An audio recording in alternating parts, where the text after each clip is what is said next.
உலக நாட்டு தலைவர் பேசும்போது கை கொடுத்து தான் பேசுவாங்க. ஆனால் அவங்க கொடுக்குற விதம் நம்மளுக்கு பார்த்துட்டு இருக்கிற மக்களுக்கு தெரியாது, அவங்களுக்கு மட்டும் தான் தெரியும். இதே மாதிரி தான் பிரதமராக இந்த ட்ரம்ப்பு கை கொடுத்துட்டு தான் பேசுவாங்க.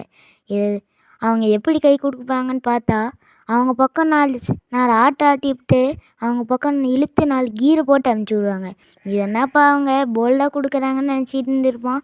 ஆனால் அதில் தான் ஒரு ஆன்சர் இருக்குது. என்னன்னு பார்த்தா, எங்கள் நாடு தான் எல்லாத்துலேயும் சிறந்த நாடு, உங்கள் நாடெலாம் கம்மி தான் அப்படின்னு வாயால் சொல்லாமல் கை அசைவுகளால் சொல்லியிருக்காங்க. இதே மாதிரி தான் ஒரு டைம் மோடியும் ட்ரம்ப்பும் கை கொடுக்குற சந்தர்ப்பம் வந்திருக்கு. மோடி என்னன்னா, இவனா கையை போட்டு உலுக்கி போடுவானே அப்படின்னு நினச்சி நாங்களும் ஒரு நாள் மேலே வருவேன்னு கை அசைவுகளை சொல்லியிருக்காங்க. பில்டப் பண்றணும், பீலா விடணும், அது முக்கியம் இல்ல. நம்ம எது பண்ணாலும் இந்த உலகம் நம்மள உடனே உத்து பார்க்கணும். நாதாரித்தனம் பண்ணாலும் நாசுக்கா பண்ணணும்டா. ஆனா